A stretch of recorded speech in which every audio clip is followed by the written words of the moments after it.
Chapter I. Tip Manufactures a Pumpkinhead. In the country of the Gillikins, which is at the north end of the Land of Oz, lived a youth called Tip. There was more to his name than that, for old Mombi often declared that his whole name was Tipitarius, but no one was expected to say such a long word when Tip would do just as well. This boy remembered nothing of his parents, for he had been brought when quite young to be reared by the old woman known as Mombi, whose reputation, I am sorry to say, was none of the best, for the Gillikin people had reason to suspect her of indulging in magical arts, and therefore hesitated to associate with her. Mombi was not exactly a witch, because the good witch who ruled that part of the Land of Oz had forbidden any other witch to exist in her dominions. So Tip's guardian, however much she might aspire to working magic, realized it was unlawful to be more than a sorceress, or at most a wizardess. Tip was made to carry wood from the forest, that the old woman might boil her pot. He also worked in the cornfields, hoeing and husking, and he fed the pigs, and milked the 4-horned cow that was Mombi's especial pride. But you must not suppose he worked all the time, for he felt that would be bad for him. When sent to the forest, Tip often climbed trees for birds' eggs, or amused himself chasing the fleet white rabbits, or fishing in the brooks with bent pins. Then he would hastily gather his armful of wood and carry it home. And when he was supposed to be working in the cornfields, and the tall stalks hid him from Mombi's view, Tip would often dig in the gopher holes, or, if the mood seized him, lie upon his back between the rows of corn and take a nap. So, by taking care not to exhaust his strength, he grew as strong and rugged as a boy may be. Mombi's curious magic often frightened her neighbors, and they treated her shyly, yet respectfully, because of her weird powers. But Tip frankly hated her, and took no pains to hide his feelings. Indeed, he sometimes showed less respect for the old woman than he should have done, considering she was his guardian. There were pumpkins in Mombi's cornfields, lying golden red among the rows of green stalks, and these had been planted and carefully tended that the 4-horned cow might eat of them in the winter-time. But one day, after the corn had all been cut and stacked, and Tip was carrying the pumpkins to the stable, he took a notion to make a jack-lantern and try to give the old woman a fright with it.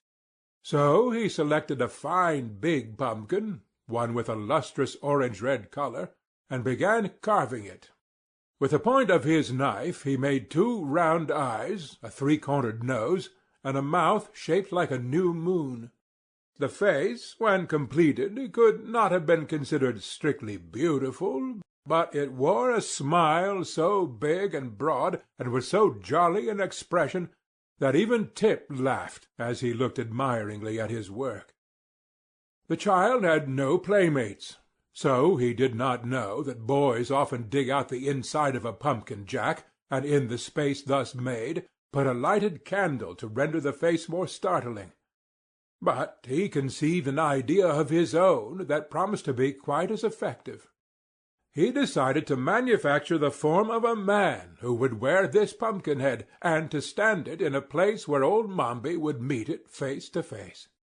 "And then," said Tip to himself, with a laugh, "she'll squeal louder than the brown pig does when I pull her tail, and shiver with fright worse than I did last year when I had the ague."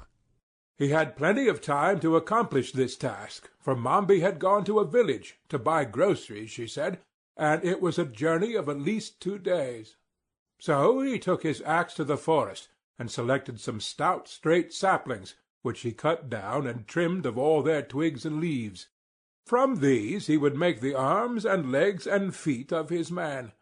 For the body he stripped a sheet of thick bark from around a big tree, and with much labor fashioned it into a cylinder of about the right size, pinning the edges together with wooden pegs. Then, whistling happily as he worked, He carefully joined the limbs and fastened them to the body with pegs whittled into shape with his knife. By the time this feat had been accomplished, it began to grow dark, and Tip remembered he must milk the cow and feed the pigs. So he picked up his wooden man and carried it back to the house with him. During the evening, by the light of the fire in the kitchen, Tip carefully rounded all the edges of the joints and smoothed the rough places in a neat and workmanlike manner. Then he stood the figure up against the wall and admired it. It seemed remarkably tall, even for a full-grown man, but that was a good point in a small boy's eyes, and Tip did not object at all to the size of his creation. Next morning, when he looked at his work again, Tip saw he had forgotten to give the dummy a neck, by means of which he might fasten the pumpkin-head to the body. So he went again to the forest, which was not far away, and chopped from a tree several pieces of wood with which to complete his work. When he returned, he fastened a cross-piece to the upper end of the body, making a hole through the centre to hold upright the neck. The bit of wood which formed this neck was also sharpened at the upper end, and when all was ready, Tip put on the pumpkin-head, pressing it well down onto the neck, and found that it fitted very well. The head could be turned to one side or the other as he pleased, and the hinges of the arms and legs allowed him to place the dummy in any position he desired. "Now that," declared Tip proudly, "is really a very fine man, and it ought to fright several screeches out of old Mombi, but it would be much more lifelike if it were properly dressed." To find clothing seemed no easy task, but Tim boldly ransacked the great chest in which Mombi kept all her keepsakes and treasures, and at the very bottom he discovered some purple trousers, a red shirt, and a pink vest which was dotted with white spots. These he carried away to his man, and succeeded, although the garments did not fit very well, in dressing the creature in a jaunty fashion. Some knit stockings belonging to Mombi, and a much-worn pair of his own shoes, completed the man's apparel, and Tip was so delighted that he danced up and down and laughed aloud in boyish ecstasy. "I must give him a name," he cried. "So good a man as this must surely have a name. I believe," he added, after a moment's thought, "I will name the fellow Jack Pumpkinhead." End of chapter 1.